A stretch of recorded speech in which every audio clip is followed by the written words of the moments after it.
자, 이번 시간은 여러분 교재 245페이지 파이널 필드와 상수라고 하는 부분 설명을 하도록 하겠습니다. 이 부분 파이널 필드와 상수라고 하는 부분은 좀 사용 빈도는 좀 희박해요. 그래서 여러분들이 이거는 좀 개념 정도만 알고 넘어가도록 하겠습니다. 우선 설명을 하고 그 다음에 이제 교수님 보니까 꼭 필요한 한번 실습을 해야 될 부분들이 아니면 그냥 예제 프로그램을 교수님이 보여주면서 설명을 하는 수준에서 진행을 하도록 하겠습니다.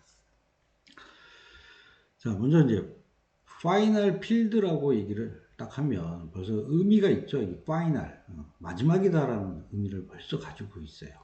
자, 그래서 필드 앞에다가 파이널이라고 붙이면 이제 파이널 필드가 되는데 이것의 의미는 뭐냐면 한 번 값이 들어가면 더 이상 한 번 값이 딱 들어가면 바꿀 수가 없어요. 바꿀 수가 없어. 그래서 우리가 이제 실제 프로그램 실행할 때 한 번 값을 탁 넣어놓고 그 다음에 남들이 못 고치게 다른 프로그램에서 못 고치게 하고 항상 그 한계 값으로 원래 있던 정해진 한계 값으로 계속 쓰게 하는 이런 용도 때 사용을 합니다. 자, 그래서 방법은 필드 선언할 때, 자, 필드 선언할 때 여기 지금 뭐 예제가 나와 있는데 스트링 타입으로 네이션 이퀄 코리아라고 해서 필드 선언할 때 아예 앞에다 파이널 붙이고 값을 집어넣는, 자, 오른쪽에 있는 코리아라고 하는 값이 네이션에 들어가겠죠. 그래서 이렇게 값을 집어넣고 아예 못 고치고 읽어서 갖다 쓰기만 할 수 있는 이런 방법이 하나 있고, 또 하나는 이제 생성자. 자, 생성자는 우리가 요 클래스로, 즉 설계도에 해당되는 요 클래스로 객체가 만들어질 때 그 값을 필드에다가 집어넣는 이런 두 가지 방법을 쓸 수 있다라고 하는 것이에요. 자, 그러면 요거 우리 이클립스 잠깐 가서 교수님이 좀 설명을 하도록 할게요. 여러분 교재 245페이지에서 246페이지까지 있는 예제 프로그램인데 이거는 실제 여러분들 실습은 하지 않고 교수님이 프로그램을 그냥 설명을 할게요. 설명을 하면 설명을 쭉 들어보면서 이 프로그램에 대해서 이해하는 수준에서 이것은 진행하도록 하겠습니다. 자, 그러면 지금 여러분들 교재에 보면 프로그램이 두 개가 있어요. 두 개가 있어서 하나는 person이라고 하는 클래스가 하나 만들어져서 지금 보니까 필드가 nation, 그 다음에 ssn, name이라고 세 개의 필드를 정의를 했고, 자, 그리고 지금 nation과 ssn이라고 하는 거는 final이라고 앞에다 붙였네요. 자, 붙여서 final 필드로 만들어줬어요. 자, 그 다음에 nation에는 코리아라고 하는 값을 처음부터 집어넣고, 그 다음에 ssn하고 name이 있는데 name은 final이라는 이름을 안 붙였어요. 자, 그러니까 일반 필드예요.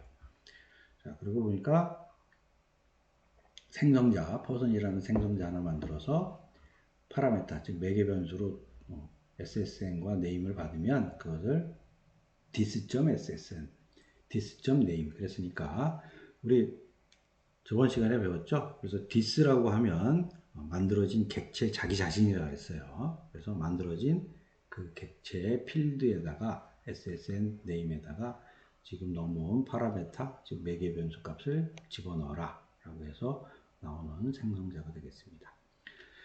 자, 그럼 요거 실행하는 프로그램인데 교수님이 딱 실행을 하고 자, 설명을 하도록 하겠습니다. 자, 처음에 보니까 new person에서 생성자를 호출했네요. 호출하면서 여기다가 1, 2, 3, 4, 5, 6 다시 1, 2, 3, 4, 5, 6, 7하고 계백이라고 하는 것을 파라미터로 넘겼어요. 자, 그랬더니 넘겼더니 여기 1, 2, 3, 4, 5, 6이라고 숫자 되어 있는 부분은 ssn이라는 파라미터 매개 변수로 받았고, 자, 그 다음에 계백이라고 하는 거는 name이라고 하는 파라미터 매개 변수로 받았습니다. 자, 그래서 자기 디스점에다가 ss name에다 집어넣었으니까 여기 ssn에는 1, 2, 3, 4, 5, 6이라고 하는 숫자, name에는 계백이라고 하는 놈이 들어갔겠네요. 자, 그리고 요거를 출력을 쫙 해봤어요. nation, ssn, name 출력을 해봤더니 자, 여기 보니까 위에 맨 처음에 파이널 필드로 정의한 코리아라고 하는 값이 그대로 정상적으로 찍혔고, 그 다음에 넘어간 숫자로 되어 있는 1, 2, 3, 4, 5, 6, 1, 2, 3, 4, 5, 6, 7이라고 하는 것이 정상적으로 이 필드에 들어간 값이 찍힌 것을 확인할 수 있습니다. 또한 이제 이름도 이제 계획이라고 찍혀진 것이죠. 자, 그리고 여기 또 보니까 다시 p1.name 그랬으니까 여기서 생성된 객체 이름이에요. 요 객체 클래스 변수 이름이죠. 변수 이름에다가 을지문덕이라는 걸 넣었어요. 자, 그리고 다시 걔를 출력을 해봤어요. 자, 그랬더니 을지문덕이라고 하는 값이 들어갔죠. 자, 그러면 우리 지금 final이라고 붙여진 final 필드에다가 만약에 값을 넣는다고 하면, 자, 그럼 교수님 지금 주석 달아놨는데 주석 풀을게요. 컨트롤하고 슬래시 눌러서 주석을 풀었어요. 자, 그랬더니 지금 현재 이렇게 빨갛게 오류가 났다라고 나와요. 그래서 마우스를 샥 갖다 대면 뭐라고 나오죠? The final field person nation cannot be assigned. 자, 그래서 파이널 필드로 되어 있는 네이션이라고 하는 필드에는 값을 집어넣지 못한다라고 해서 바로 오류가 뜨는 것을 확인할 수 있습니다. 자, 그래서 파이널은 이렇게 처음에 한번 딱 값을 집어넣으면 그 다음서부터는 변경할 수 없다. 이렇게 여러분들이 개념적으로 이해를 하고 있으면 되겠습니다. 자, 그러면 다시 슬라이드로 돌아왔습니다. 돌아와서 그 다음에는 여러분 교재 246페이지를 한번 가보겠습니다. 자, 그러면 이번에는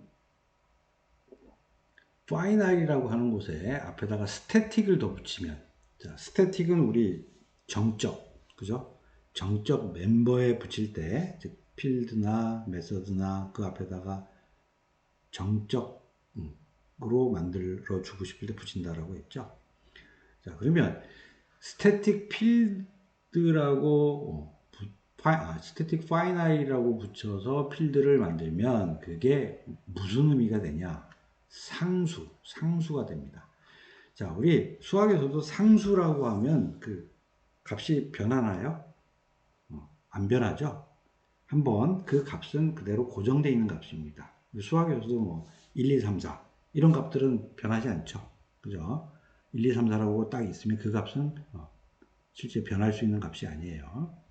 자, 마찬가지로 이 프로그램에서도 그 상수에 대한 개념을 가지고 있습니다. 단 이제 우리 프로그램이기 때문에 이 상수에 대한 개념은 꼭 숫자뿐만이 아니라 문자도 포함해서 이 값들을 가질 수 있습니다. 자, 그러면 한번 그럼 도대체 우리 앞에 있던 final이라고 붙인 거하고 지금 static final이라고 붙인 상수하고 그러면 차이점은 뭐냐? 차이점은 뭐냐? 자, 이런 차이점이 있어요. final이라고 붙인 필드들은 즉 객체마다 가지고 있는 것입니다. 객체마다. 그러니까 즉 우리가 new라고 해서 객체를 만들 때마다 거기에 값을 저장할 수 있는 필드가 생기는 건데 거기다가 값을 한번 집어넣으면 더 이상 바꿀 수가 없는 그런 필드가 파이널 필드이고, 자, 거기에 반해서 우리가 static final이라고 붙이면 이거는 이제 상수라고 했죠. static final이라고 되면 이것은 객체마다 가지고 있지 않아요. 객체마다 가지고 있지 않고 여러분들이 이제 프로그램을 막 작성하면 프로그램 소스가 컴파일 되면 실제 실행하는 실행 코드로 이렇게 만들어져서 그게 저번 시간에도 설명했듯이 메서드 영역이라고 하는 객체가 만들어지는 메모리의 공간이 아니라 다른 공간에 실행 코드들이 실제 올라가는데 거기에 저장이 되는데 거기에 같이 이 상수 즉 스태틱 파이널이라고 하는 곳에 방이 생기고 거기에 값이 들어가게 됩니다. 자, 그래서 보통 이 스태틱 파이널이라고 붙여서 만드는 상수는 보통 전체 입장에서 변하지 않는 그런 데이터를 뭔가 쓰고자 할 때 주로 사용해서 쓰게 됩니다. 자, 그리고 이제 얘는 좀 특성이, 우리가 이제 한눈에 봐서도 뭔가 상수다라는 것을 바로 직관적으로 알 수 있게 하기 위해서 이것은 다 대문자로 작성을 합니다. 대문자로. 자, 그러면 이제 앞에서 우리 그 변수 이름이나 그 다음에 클래스 이름, 필드 이름, 메소드 이름 쓸 때 다들 보면 두 개 이상씩 단어면 다 대소문자에 대한 구분을 갖고 이렇게 룰들이 있었어요. 그런데 이 static finite이라고 붙이는 상수인 경우에는 다 대문자로 쓰기 때문에 두 개 이상 단어가 있는 경우에 다 대문자로 붙여버리면 도대체 이게 무슨 단어인지 잘 식별이 안 되기가 어렵겠죠. 그래서 두 개 이상 단어가 있는 경우에는 단어와 단어 사이는 이 언더바라는 것을 사용해서 붙여서 표현을 하게 됩니다.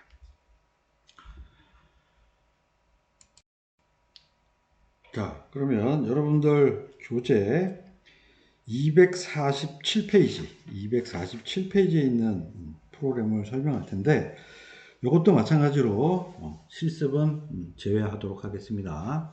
교수님이 프로그램 실행하면서 설명해주는 프로그램을 좀 보고 이해를 하면 될 것 같습니다. 자, 그럼 이것도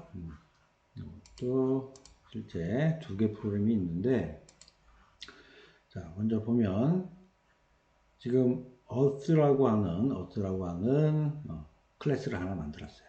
만들고 실제 여기 보니까 static finite이라고 붙이고 더블 타입으로 earth underbar radius라고 정의를 해주고 이꼴 6400이라고 집어넣네요.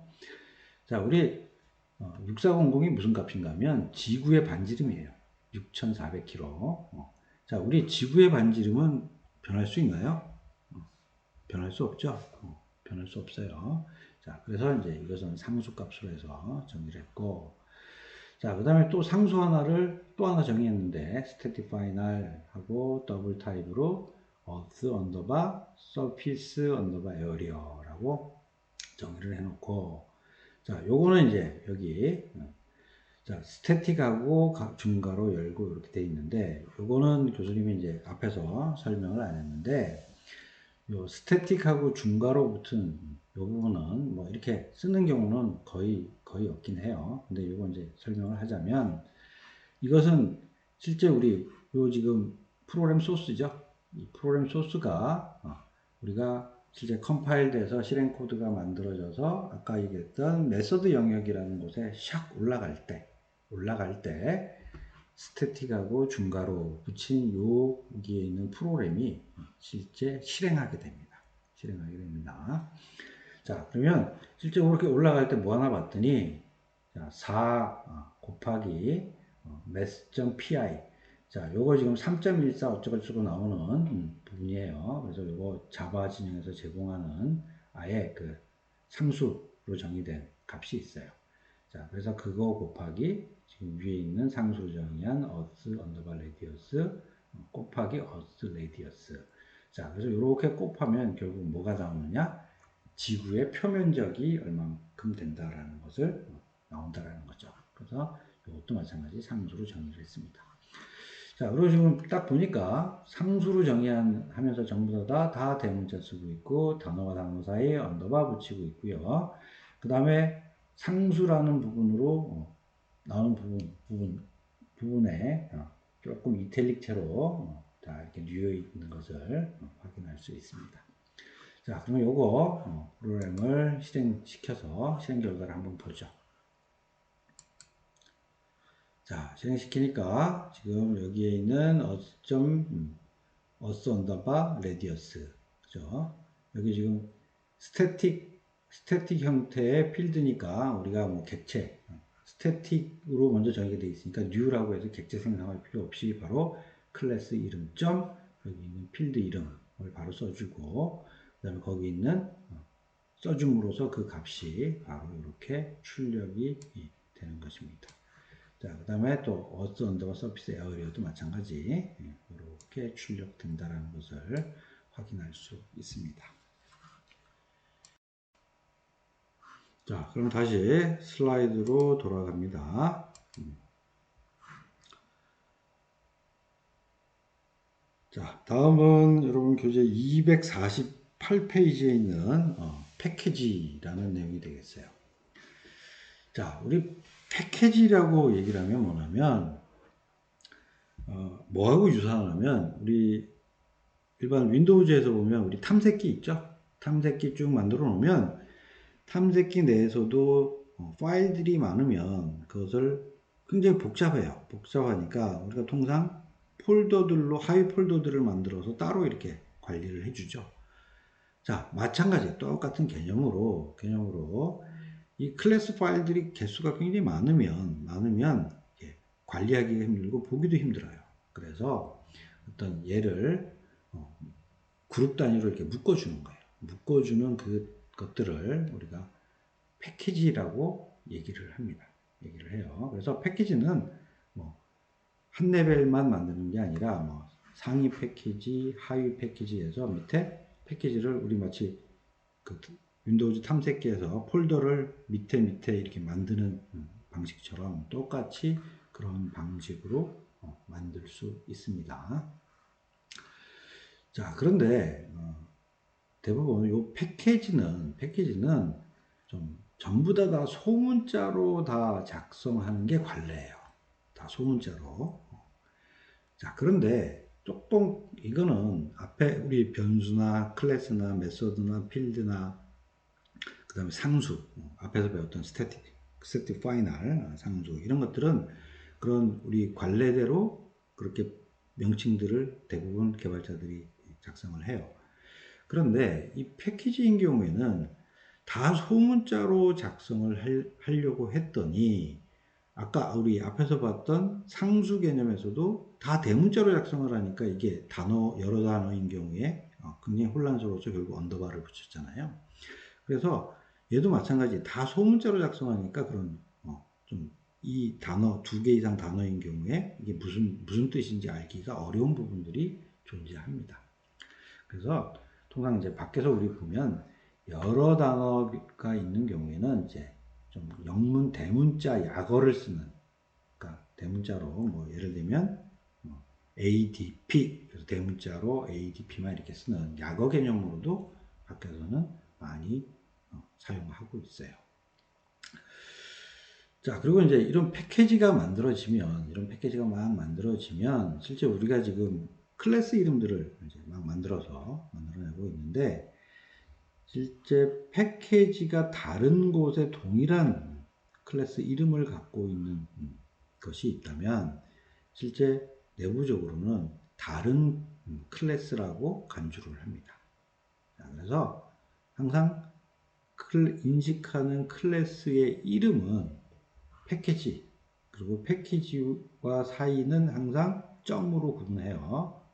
그래서 패키지점 또 패키지가 있으면 점점점에서 내려가고 마지막에 클래스명에서 이렇게 패키지 포함한 클래스 이름이 실제 클래스 이름의 풀네임이 되는 것이죠. 풀네임이. 자, 그러면 요거 좀 이클립스 가서 조금 보도록 하겠습니다.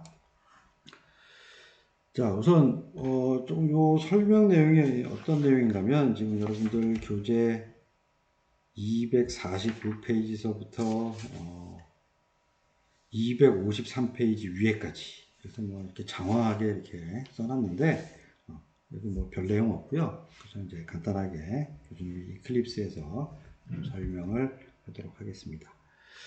자, 그러면 이제 이런 패키지들은 조금 전에 우리 실습 여러분들한테 설명한 프로그램들을 보면 자, 지금 클래스를 우리가 이 패키지 상황에서 딱 만들어내면 항상 내가 속해 있는 이 src가 이제 가장 루트예요. 가장 위니까. 자, 그거 밑에 us.java라고 하는 이 클래스는 패키지가 sec11이다 라고 하는 것이 이클립스에서 자동으로 기본적으로 만들어 주고 있어요. 자, 그러면 교수님이 한번 여기다가 우리 그동안 패키지를 계속 src 밑에 1레벨로만 계속 만들어냈죠. 그럼 교수님이 한번 이 밑에다가 또다시 패키지를 한번 만들어 보도록 하겠습니다. 자, 그럼 SEC11 밑에 패키지를 또 하나 만들 거예요. 그래서 New하고 여기 패키지를 딱 선택해 주시고요. 자, 그러면 지금 SEC11 밑에 점을 딱 찍고요.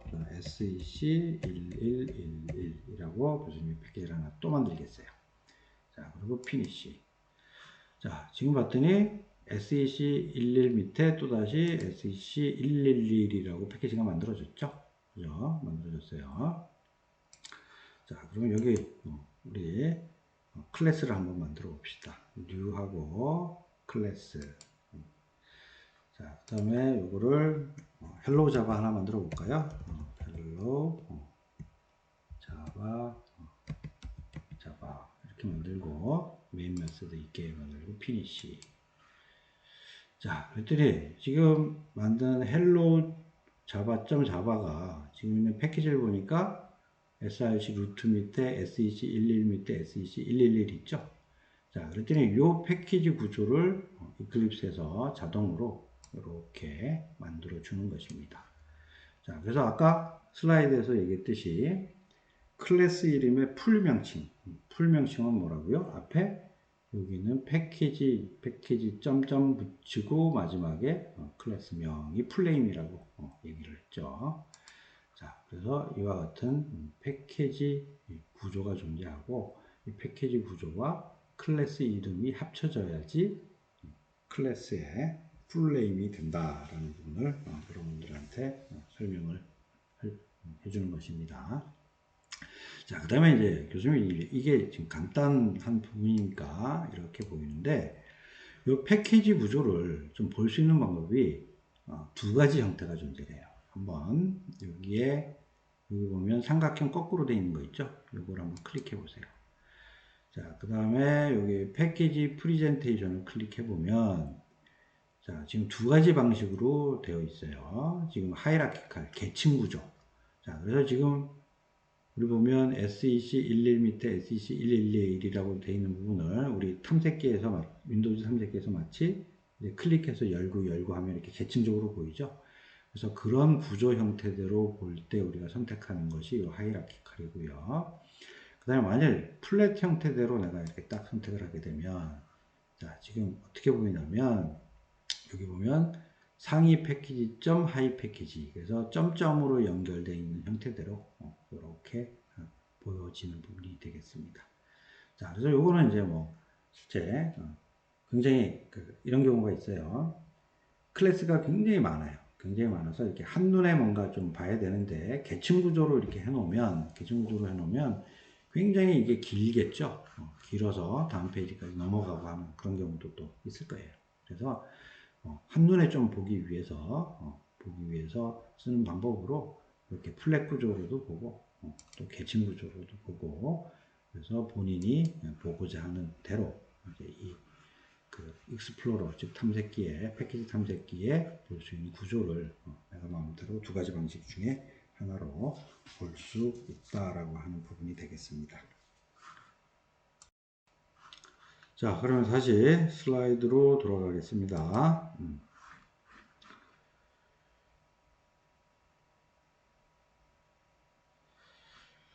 자, 그 다음 여러분 교재 253페이지 자, 253페이지에 보면 이제 임포트라고 하는 문이 임포트 문에 대해서 이제 설명을 하고 있습니다. 자, 우선 우리가 지금 그동안 실습했던 프로그램들을 보면요. 자, 이클립스로 가서 좀 보면 지금 보게 되면 여기 지금 SEC11이라고 하는 곳에 us.java, us.example이라고 하는 프로그램들이 두 개가 있으면 다시 자, 여기 보면 지금 us example.java에서 여기는 us.java라고 하는 요 클래스를 내가 지금 이용하고 있죠. 그죠? 이용을 하고 있어요. 그런데 뭐 이것을 이용하고 있다라고 하는 이런 부분에 뭔가 명시적으로 표현하고 있는 부분은 없어요. 자, 그러면 그 이유는 뭐냐면 기본적으로 같은 패키지 안에 있는 것들은 같이 있는 것들은 따로 뭐 명시를 하지 않아도 실제 프로그램에서 자동으로 이 클래스를 찾아줍니다. 클래스를 찾아줘요. 자, 그러면 또 슬라이드로 다시 돌아가서 자, 그렇다면 실제 같은 패키지에 있는 것들은 이렇게 그냥 클래스 이름으로 사용을 할 수 있다라는 것이죠. 그런데 만일 패키지가 달라요. 다른 패키지에 있는 클래스를 사용을 하려고 하는 경우에는 이때 import라는 문을 사용을 해서 내가 다른 패키지 어떤 것을 사용하겠다라고 하는 부분들을 프로그램에서 지정을 해 주어야 합니다. 자, 그리고 뭐 그 외에 그렇게 안 하고 뭐 클래스에 풀네임을 써서 하는 방법도 있다라고 여기서 쓰고 얘기를 하고 있는데 이건 이제 문법적으로 하는 얘기예요. 근데 우리 현실에 가면 대부분 import라고 하는 문을 써서 실제 다른 패키지에 있는 그 클래스를 사용할 때 import라는 문을 사용하는 게 일반적입니다. 자, 그러면 요 임포트 문은 한번 실습을 한번 해보도록 하겠습니다. 여러분 교재 255페이지서부터 256페이지 위에 있는 그 프로그램이 될 거예요. 자, 그러면 이클립스로 가겠습니다. 자, 먼저 여러분들 255페이지 위에 있는 네 개의 간단한 클래스들이 있어요. 클래스들이 있는데 자, 거기 보면 그 네 개 클래스를 만들기 위해서 교수님이 지금 그거는 미리 만들어 놨어요. 자, 미리 만들어 놨으니까 여러분들이 조금 전에 교수님이 시범을 보였듯이 이 패키지 밑에다가 한국이라고 하는 패키지를 하나 만들어서 거기다가 이렇게 간단해요.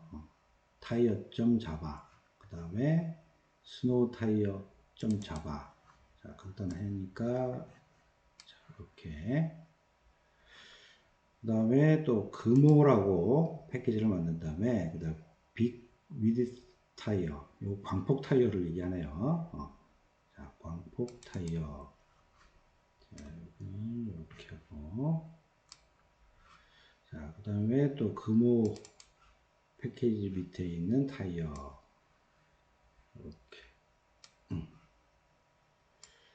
자, 이렇게 하나씩 클래스들을 그 한국 타이어와 금호 타이어 밑에 그 교재 위에 하나, 둘, 셋, 네 개가 있어요.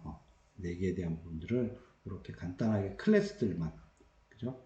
클래스들만 지금 정의를 했어요. 정의를 한 것을 만들어 보기 바랍니다. 자, 그러면 이제 교수님이 255페이지 하단에 있는 그 cat.java라고 하는 클래스에 대해서 패키지도 하나 만들고 그 다음에 얘를 이용하는 부분들을 한번 교수님이 하면서 여러분들한테 설명을 하도록 하겠습니다. 자, 먼저 교수님이 SEC12 자, 우선 이 클래스는 먼저 만드세요. 먼저 만들어놔야지 됩니다.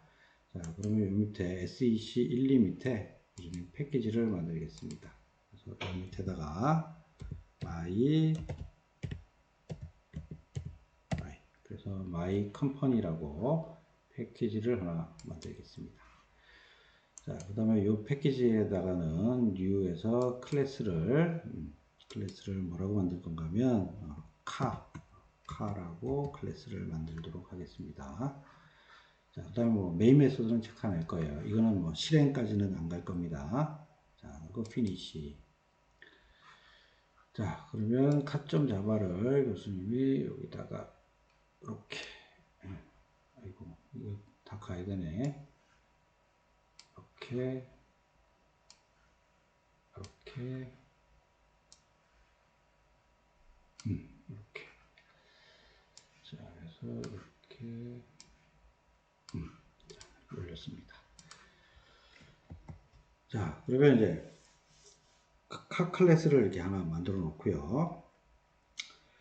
자, 그러면 여기서 실제 지금 패키지가 보면 교수님이 지금 있는 이 프로그램은 어떻게 되어 있죠? My Company라고 하는 패키지 밑에 지금 존재를 하고 있죠. 존재를 하고 있고, 그 다음에 실제 여기 있는 한국 패키지와 금호 패키지에 있는 여기에 있는 클래스들을 사용하기 위해서 객체들을 한번 생성을 하려고 해요. 자, 그러면 우선 교수님이 여기 있는 스노우 타이어를 한번 사용을 한번 하려고 합니다. 자, 그러면 SNOW-TIRE. 자, 이렇게 딱 한 다음에, 자, 방법은 이제 두 가지가 있어요. 자, 우선 교수님이 항상 우리 실제 프로그램을 할 때 굉장히 유용하게 쓰이는 게 컨트롤하고 스페이스 바라고 있죠. 그래서 컨트롤하고 스페이스 바를 한번 딱 눌러보세요. 자, 그러면 이클립스가 지금 자동으로 다른 패키지지만 요 스노우 타이어라고 하는 클래스를 찾아서 요거를 의미하는 거니 SEC12. 한국에 있는 클래스니? 라고 물어보는 거예요. 자, 그래서 이걸 딱 선택을 하면, 자, 요 클래스를 자동으로 만들면서 어떻게 돼요? 여기 임포트라고 하는, 자, SEC12 밑에, 한국 밑에, 스노우 타이어를 사용합니다. 라고 해서, 이렇게 임포트 문을 자동으로 만들어 줍니다. 자, 그러면 이걸 가지고 이제 만드는 거니까, 우리 저번 시간에 교수님이 했듯이 스페이스바 한번 누르고 컨트롤 스페이스 누르면 앞에 첫 번째 글자는 소문자로 바뀐 거 나온다 그랬죠. 자, 그다음에 뉴 하고요. 자, 또 생성자 찾아주니까 그리고 이렇게 그죠? 이렇게 해서 사용을 하게 됩니다. 자, 그럼 뭐 동일하게 한 번 더 또 여기 금호 밑에 있는 금호 패키지 밑에 있는 요 빅 with tire 자바 클래스를 한번 해보죠. 자, 그러면 빅하고 또 컨트롤 스페이스 조금 더 쳐야겠네. WI. 자, 그러면 요거를 딱 선택을 해주면 컨트롤 스페이스 그 다음에 new 컨트롤 스페이스 생성자 호출하고 자, 이렇게. 자, 이렇게 해서 자동으로 컨트롤 스페이스 키를 이용해서 이렇게 내가 칠 때마다 임포트 되는 실제 임포트하는 문장들을 이클립스 기능을 이용해서 자동으로 만들어주는 기능을 할 수가 있습니다. 자, 그러면 또 이런 방법 말고 자, 그러면 교수님이 다 지웠어요. 자, 그러면 아까 컨트롤 스페이스 키를 이용하지 않고 그냥 이렇게 다 타이핑을 했어요. 타이핑을 딱 해놓고 그러면 여기서 만약에 내가 타이핑을 해놨는데 좀 실제 임포트 해야 될 클래스가 어느 패키지에 있는지 네가 알아서 좀 찾아서 만들어줘 라고 하는 게 바로 컨트롤 쉬프트 O입니다. 영문자 O예요. O. 자, 컨트롤 쉬프트 O라고 탁 누르게 되면 자, 어떻게 됐죠? 자동으로 또 임포트 문장이 이렇게 생깁니다. 자, 그래서 방식은 두 가지예요.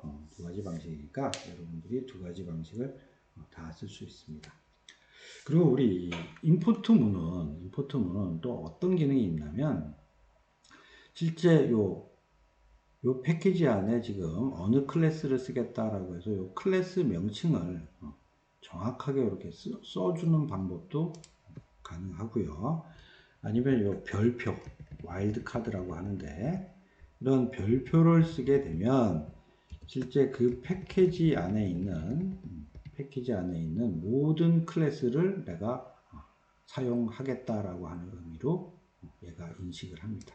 얘가 인식을 해요. 그래서 실제 우리가 이제 아마 대부분 쓸 때 개발자들이 많은 패키지들을 다른 패키지에 있는 것들을 막 갖다 쓰게 되면 여기다가 뭐 클래스 이름이 줄줄 나오니까 좀 보기가 이 줄도 많이 차지하고 이런 경우들이 좀 있으니까 쓸 때 대부분 우리가 쓸 때 그냥 점하고 요 별표 에스트리스크라고 하는데 요 별표 표시를 해서 간단하게 이렇게 한 줄로 표현해서 쓰는 이런 방식들을 대부분 또 선호하기도 해요.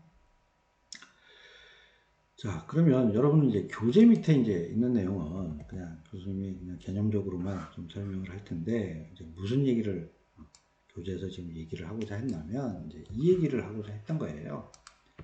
지금 보면, 실제 보면 여기 지금 타이어.자바가 한국에도 똑같은 클래스명이고, 그 다음에 금호라고 하는 패키지 밑에 있는 타이어도 클래스명이 똑같죠. 자, 그러다 보니까 여기에 타이어라고 그냥 타이어라고 타이어 타입으로 잡아갖고 그냥 쓰게 되면 실제 컴퓨터가 어느 패키지에 있는 타이어인지 모를 수 있다라는 거죠. 그래서 뭐 이런 경우는 거의 희귀한 것 같아요. 왜 그러냐면 우리가 클래스 이름을 붙일 때 대부분 어느 패키지에 있든지 간에 그 클래스 이름은 유일하게 이런 방식으로 우리가 대부분 구현을 해요. 그래서 이와 같이 동일한 클래스 이름을 가졌기 때문에 결국은 앞에 클래스 이름의 풀 명칭인 앞에 패키지까지 붙여야지 이렇게 구분이 가능합니다 라는 부분을 교재에서 설명하려고 프로그램에 해놓은 것인데 이 부분들은 별로 이렇게 사용하지 않습니다. 대부분. 그러니까 이것은 거의 이런 게 있다 정도만 해서 그냥 여러분들이 잊어버려도 될 것 같아요. 그리고 여기서 하여튼 중요한 것은 다른 패키지에 있는 클래스를 내가 쓰고자 한다면 input라고 하는 문장을 써서 어느 패키지에 있는 뭐 패키지까지만 하고 별표를 에스테릭을 써서 모든 클래스라고 할 수도 있고요. 아니면 특정 클래스명을 써서 다른 패키지에 있는 클래스를 내가 사용할 거다라고 해서 명시적으로 프로그램에다가 명시화시킬 필요가 있다라고 하는 것입니다. 자, 다시 슬라이드로 돌아왔어요.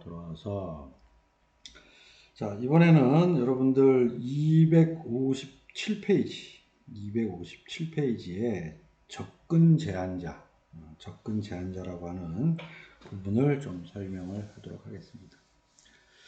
자, 이 접근 제한자는 말 그대로 접근을 다 오픈할 거냐 아니면 제한할 거냐 이런 의미에서 클래스나 필드나 생성자나 메소드 앞에다가 이렇게 붙이는 부분이 되겠습니다.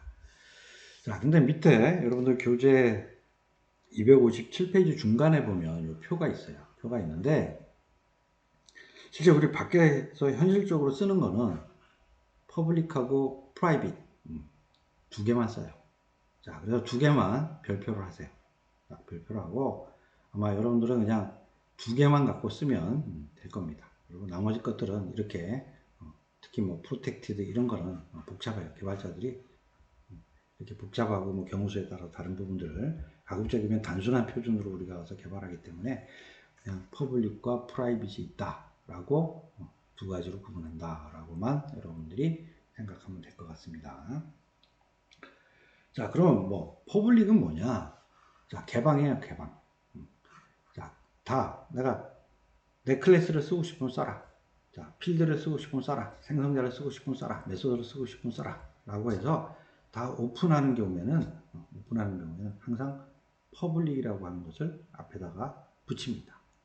자, 그럼 우리 한번 잠깐 우리 이클립스 잠깐 볼까요? 아까 교수님이 예제로 해줬던 것 중에 보면 우리 헬로 자바 하나 교수님이 만들어 놨던 거 있죠? 자, 봐요. 지금 보면 우리가 자동으로 만들면 클래스 앞에도 퍼블릭 자동으로 쫙 붙여주고, 그 다음에 메인 메서드 만드는데 얘도 퍼블릭이라고 앞에다가 자동으로 붙여주죠. 그래서 다 누구나 이 클래스도 쓸 수 있고 이 메서드도 쓸 수 있다라고 하는 의미를 가지고 있는 것입니다. 자, 그럼 다시 슬라이드로 와서요. 자, 그럼 퍼블릭은 그러면 다 오픈해서 쓸 수 있게 만들어 주는 거라면, 자, 여기에 반대 개념이 이제 프라이빗인 거죠. 프라이빗. 자, 그럼 프라이빗으로 정의를 해놓으면 그건 뭐냐? 자기 자신 클래스 내에서만 쓸 수 있는 것입니다. 자, 그리고 우리 지금 보면 조금 전에 다시 이클립스로 또 돌아가서 보면요. 들어가서 보면 지금 보면 우리 정의됐던 부분에 보면 각종 앞에 예제 프로그램들에 보면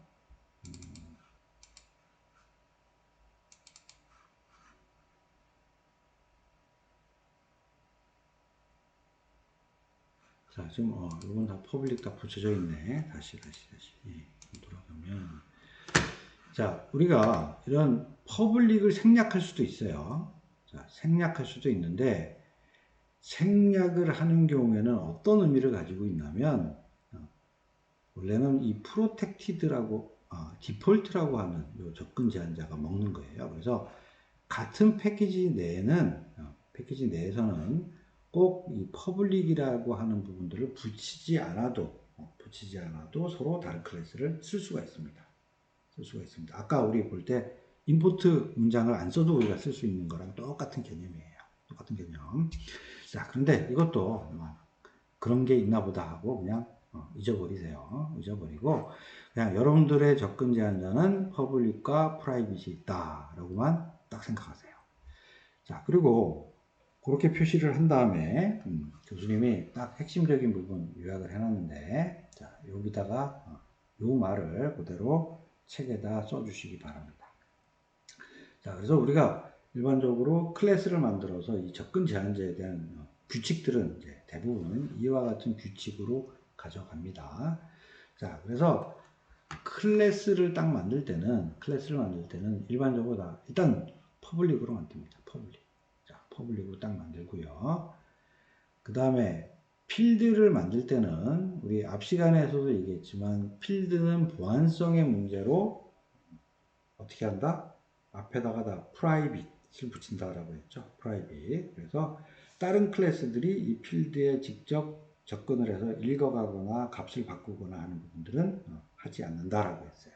자, 그래서 필드는 프라이빗을 붙입니다.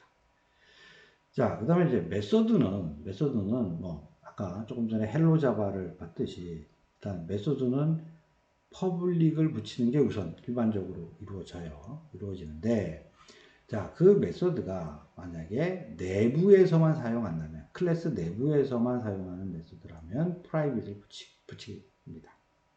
그리고 이제 뭐 나머지라면 그냥 다 퍼블릭이 되는 것이죠. 나머지면. 자, 그래서 요게 간단한 밖에서 우리가 자바로 개발을 할 때 적용하고 있는 룰이에요.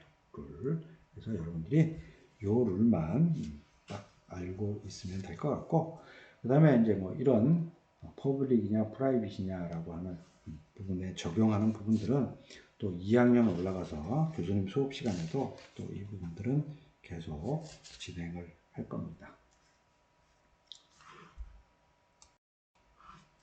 자, 그럼 다음은 265페이지. 265페이지서부터 또 어디까지나 269페이지까지, 269페이지까지 쭉 나와 있는 게터와 세터라고 하는 부분이 되겠습니다. 게터 세터는 뭐냐? 조금 전에도 이제 얘기를 했지만, 실제 클래스 선언에서 쓸 때 그 필드는 실제 보안성 문제나 이런 것 때문에 프라이빗으로 한다라고 했죠. 프라이빗으로. 자, 그러다 보니까 실제 필드 하나하나마다 읽어오는 메서드, 그 다음에 거기다 값을 집어넣는 메서드가 필요하겠죠. 좀 외부 다른 클래스에서 접근을 할 때 이 필드를 직접 접근하지 못하니까 자, 접근을 해줄 수 있는 실제 접근이 필요하다면 걔를 읽어갈 수 있는 메소드를 또는 거기다가 값을 집어넣을 수 있는 메소드를 제공해 주는 것이 일반적이라는 것이죠. 자, 그래서 해당되는 그 필드의 값을 읽어가는 것을 우리가 getter라고 얘기를 하고요. 그 다음에 거기에 값을 집어넣는 것을 우리가 setter라고 얘기를 합니다. 자, 그리고 이 getter, setter라고 하는 이런 클래스들은 조금 왜 필요하냐라는 부분을 교수님 조금 설명을 줘야 될 것 같은데, 실제 우리가 클래스는 교수님이 계속 얘기하지만 설계도라고 얘기를 하고 있죠. 자, 그 다음에 걔가 실제 객체가 만들어지면, 그러니까 즉 인스턴스, 실체가 하나 만들어지면 거기에 뭔가 그 필드의 값을 집어넣을 수 있고 수정할 수 있고 꺼내올 수 있고 이렇게 동작을 할 수 있는 것이죠. 자, 그러다 보니까 이제 우리가 프로그램을 하다가 여러분들이 아마 이제 2학년 올라가면 교수님 수업 시간에 DTO 객체라고 해서 데이터 트랜스퍼 오브젝트, 즉 객체에다가 데이터를 담아서 뭔가 전달을 하는 그런 용도로 막 쓸 거예요. 그때 사용을 많이 하게 되는 부분이 이 getter, setter 메소드고, 그때 저장하는 공간 자체가 그 공간을 하는 방 자체가 필드가 될 겁니다. 그래서 그때 굉장히 유용하게 쓰게 될 거예요. 자, 그래서 이제 이 get터와 setter를 우리가 쓸 때는 조금 이름을 붙이는 룰들이 있어요. 뭐냐면 getter는 앞에다가 get이라고 하는, 자, get이라고 붙으니까 뭐하고 비슷하죠? 그 다음에 또 setter는 보니까 앞에 set이라고 붙네요. 자, 벌써 이게 메소드인데 교수님 얘기할 때 실제 메소드를 만들 때는 맨 첫 번째 단어는 동사형으로 전부 다 소문자로 표시를 한다라고 했었죠. 자, 그래서 일반적으로 실제 값을 뭔가 가져올 때는 우리가 get이라고 하는 단어를 붙이고, 값을 저장을 할 때는 set이라고 하는 단어를 붙입니다. 그래서 자동으로 get이나 set을 붙이고요. 만약에 이제 논리값, true냐 false냐 형태대로 필드를 정의를 했다면 앞에다 is라고 하는 단어를 붙입니다. 물론 요 붙이는 것도 실제 우리가 실제 코딩을 할 수도 있고요. 그 다음에 이클립스에서 자동으로 만들어주는 기능도 있어요. 그래서 그거는 지금 실습 때 교수님이 또 한번 시범을 보여주면서 여러분들이 실습을 할 수 있도록 하겠습니다. 자, 이렇게 단어를 딱 붙인 다음에 그 다음에 하는 일은 뭐냐면 그 다음에 오는 단어의 첫 번째 글자는, 자, 필드는 첫 번째 단어는 다 소문자라고 했었죠. 그러니까 첫 번째 단어의 맨 처음 글자를 다 대문자로 써주게 되는 게 룰입니다. 규칙이에요. 자, 그러면 이렇게 되어 있는 getter, setter에 대한 부분을 여러분 교재 267페이지부터 268페이지까지 지금 프로그램이 나와 있어요. 자, 그럼 요거를 한번 실습을 하도록 하겠습니다. 자, 이클립스로 갑시다. 자, 이클립스로 가서 여기 지금 프로그램 두 개가 있어요. 가.자바, ka2.1.java.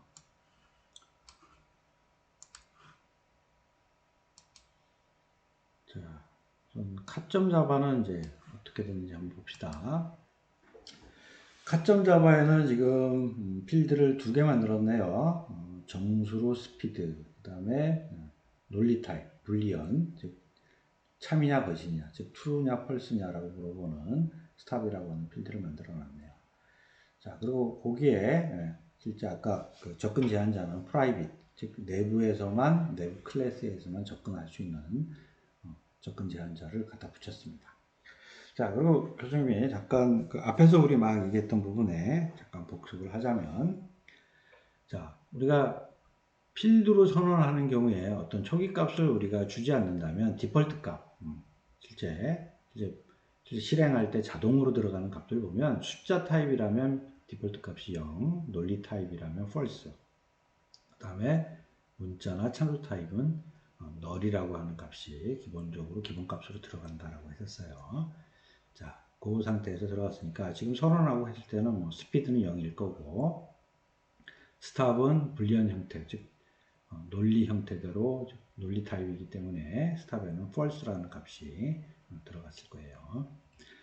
자, 그 다음에 요 밑에 있는 요 메소드 보니까 자, get speed 뭐 하나 봤더니 스피드 필드에 있는 값을 읽어서 리턴 해주고 자, 그 다음에 이제 set speed는 파라미터로 값을 받았어요. 받아서 가져온 그 파라미터가 만약에 0보다 작으면 그냥 dis.speed니까 이 만들어진 객체 필드에다가 0을 집어넣고 그렇지 않다면 지금 넣어놓은 파라미터, 즉 매개 변수의 값을 여기 있는 스피드라고 하는 필드에다 값을 저장하는 로직이네요. 자, 그 다음에 또 is stop이라고 하는 부분은 실제 바로 스탑에 있는 참거짓 가지고 있는 불리언 타입에 되어 있는 이 값을 바로 리턴해주고 자, 그 다음에 set stop은 가져오면 만약에 스탑에다가 지금 넣어놓은 파라미터로 가져온 값을 이 필드에다 넣어주고요. 그 다음에 여기에 뭐 스피드를 0으로 만들어줬네요. 자, 그러면 이렇게 되어 있는 클래스를 만들어 놓고 이것을 실행하는 프로그램이 옆에 있으니까 자, 실행해 놓고 실행 결과를 보면서 교수님이 설명을 하도록 하겠습니다. 자, 먼저 이제 뉴카해서 생성자 불러서 객체 만들어서 마이카라고 되어 있는 클래스 변수에다가 저장을 해줬네요. 자, 그 다음에 setSpeed 메소드를 불러서 파라미터로 마이너스 50을 넘겼어요. 자, 근데 딱 들어오니까 마이너스 50 넘겼으니까 0보다 작죠? 그러니까 여기에 스피드에다 0을 집어넣고 바로 리턴을 해줬어요. 자, 그리고 여기다가 현재 속도를 딱 찍었어요. 그랬더니 자, 0보다 작았으니까 0으로 집어넣었으니까 당연히 현재 속도는 0이라고 이렇게 출력이 된 것입니다. 자, 그 다음에는 set speed에다가 60이라고 하는 값을 넘겼어요. 자, 그럼 60이라는 값을 받아서 0보다 작냐? 아니죠. 크죠. 그러니까 여기 스피드에다가 지금 넘어간 60이라고 하는 값이 여기다 들어간 것이죠. 자, 그리고 그것을 출력을 쫙 하니까 get speed 통해서 출력을 하니까 60이라고 정상적으로 출력이 된 것을 확인할 수 있습니다.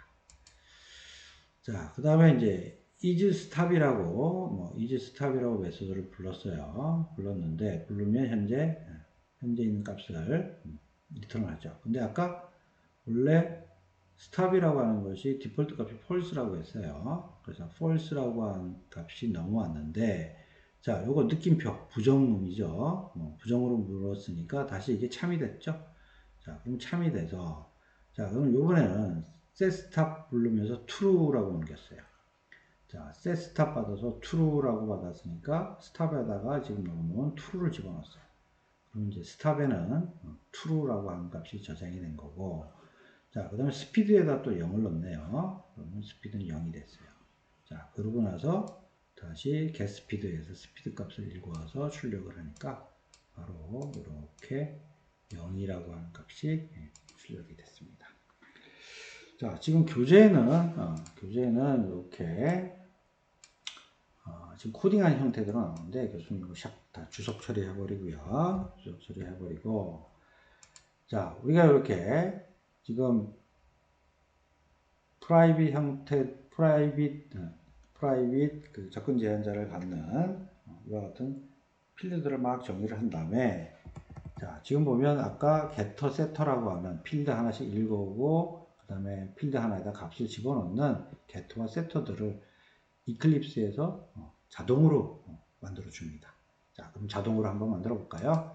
자, 그럼 여기 있는 소스에다가 클릭된 상태에서 마우스 오른쪽 클릭, 쭉 내려가면 여기 소스라고 있어요. 자, 소스에서 여기 밑에 내려가면 generate getters and setters라고 되어 있는 부분이 나옵니다. 자, 그럼 요거 한번 클릭. 자, 클릭해주면 요거 뭐 만들지 안 만들지 요거 체크하는 거예요. 체크해서 만드는 부분이니까 뭐 체크해서 실제 getter, setter 다 만들지 아니면 실제 getter만 만들지 그 다음에 setter만 만들지 이런 뭐 옵션입니다. 자, 그럼 우리 뭐 select all 자, 다 만들게. 게터 세터 다 만들래 라고 해서 제너레이트 버튼을 딱 클릭을 해주면 자, 이와 같이 자동으로 위에 있는 스피드 필드에 대한 get 스피드, 그 다음에 set 스피드, 자, 스탑 필드에 대해서 is stop, set stop 이렇게 해서 자동 룰로 만들어졌어요. 자, 그리고 이클립스에서 이렇게 자동 만들 때 아까 요 메서드명은 자동으로 만들어지는 룰이 있다라고 했죠. 그래서 앞에 get set is라고 하는 동사가 따닥 붙고 그 다음에 여기 있던 필드의 첫 번째 있는 문자 자체를 다 대문자로 샤샥 이렇게 바꿔줘요. 자, 대문자로 바꿔주는 게 이클립스에서도 이와 같은 게터와 세터 이름에 대한 표준어를 지금 지키고 있는 것입니다. 다시 슬라이드로 또 돌아가겠습니다. 슬라이드로 돌아가서 여러분들 269페이지 269페이지에 보면 이제 어노테이션이라는 게 나와요. 어노테이션. 자, 그러면 이제 어노테이션이라고 얘기를 하면 실제 이제 생긴 거는 이제 이렇게 생겼습니다. 어노테이션이라고 하면 앞에 우리가 이제 뭐 골뱅이라고 얘기를 해요. 골뱅이라고 뭐 얘기를 하는데 그 우리 왜 이메일 주소 붙일 때 막 앞에 붙이죠. 그래서 요거를 붙이고 뒤에 뭔가 쓰게 되면 요게 이제 어노테이션에 대한 표기법이고 어노테이션이라고 하는 이 사전적인 영어 의미는 주석이라는 의미예요. 즉 프로그램이 직접 실행되지는 않는다라는 그런 의미를 가지고 있습니다. 자, 그러면 이제 어노테이션은 뭐냐? 실제 프로그램에 정보를 주는 용도인데 주는 그 정보를 가지고 있는 것이에요. 그래서 정보 제공해주는 뭐 메타데이터다. 뭐 이렇게 얘기를 하고 있어요. 자, 그럼 어노테이션을 통해서 주는 정보를 가지고 도대체 뭘 쓰는 거냐, 어디다 활용을 하는 거냐, 라고 하는 부분을 보면 한 3가지 정도의 용도로 쓰입니다. 자, 먼저 컴파일러한테 실제 컴파일러 할 때 문법 체크를 할 때 문법은 이렇게 좀 체크를 해줘라 라고 하는 부분으로 정보를 줄 수 있는 부분입니다. 자, 이제 이것도 이제 왜 그러냐면 우리가 그냥 기본적인 자바만 사용하는 게 아니라 이제 여러분들이 2학년 올라가면 JSP도 사용하게 되고 스프링 프레임워크도 사용하게 되고 이런 프레임워크 개념으로 이제 또 다른 프레임워크들도 있어요. 그런 것들을 막 사용하게 되면 실제 그런 이제 문법에 대한 부분들을 컴파일러한테 좀 알려주기 위한 용도로 좀 쓰이게 되는 부분들이 있어요. 그리고 또 사용하는 방법이 여러 개가 있는데 여러 개 중에서 하나를 선택해서 우리가 프로그램들을 하게 되는데 자, 이것은 어느 것을 선택해서 지금 하는 것이니까 이거에 대한 문법적인 부분도 좀 체크해줘 라고 하는 용도로도 사용이 될 수 있는 부분입니다. 자, 그 다음에 또 두 번째는 실제 우리가 개발을 했는데 이것도 이제 뭐 마찬가지 이제 프레임워크 적용 사용할 때도 다 해당되는 내용인데 우리가 실제 프로그램을 갖고 빌드할 때 즉 하나의 그러니까 윈도우즈로 얘기하면 exe 파일을 하나 만드는 것에 해당되는 게 우리가 뭐 빌드라고 얘기를 하는데 자, 그런 것을 만들 때 아니면 또 이것을 실제 자바인 경우에는 배치, 디플로이라고 하는데 이제 설치하는 좀 용도 때 어떻게 좀 해줘라 라고 하는 정보를 또 제공할 수 있는 부분. 그 다음에 또 실행할 때 이러이러한 기능들은 실행해줘 라고 하는 부분으로 정보를 줄 때 이런 용도로 많이 사용하게 됩니다. 그래서 이 어노테이션은 요즘 추세가 많이 사용하는 추세예요. 물론 뭐 과거에는 여러분이 아직까지 뭐 배우진 않았지만 HTML하고 비슷한 XML이라고 하는 것들이 있어요. 자, 그래서 이런 XML 물론 또 2학년 때 가면 또 배우겠지만 이런 필요한 정보들을 XML에다 넣고 많이 관리를 한 게 추세였는데 최근에는 점점 그런 것들이 어노테이션이라고 하는 여기다 표시를 해서 프로그램 소스 안에다가 뭔가 기록을 해서 정보를 전달하는 이런 용도로 그렇게 유행이 바뀌어 가고 있어요. 그래서 굉장히 많이 지금 활용들을 하고 있어요. 자, 근데 거기에 반해서 아마 우리 자바 수업 시간에는 크게 사용하는 부분은 거의 없을 것 같고요. 아마 다음 시간에 이제 또 진행을 할 텐데 상속이라고 하는 부분에 가서 오버라이드라고 하는 이런 부분들은 이제 어노테이션을 쓸 거예요. 그래서 극히 일부분만 아마 어노테이션 부분이 나올 거고 교수님이 자바 수업 때는 그런 간단한 부분, 여러분들이 실습에 필요한 부분만 교수님이 좀 설명을 하고 넘어갈 겁니다. 자, 그래서 오늘까지 쭉 클래스와 객체에 대한 내용들을 쭉 설명을 했습니다.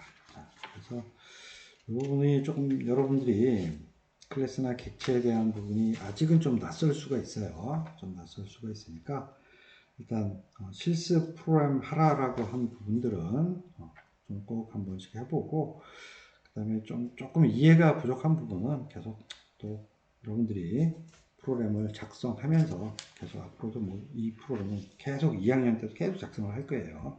하면서 계속 이해가 좀 될 거라고 생각이 됩니다.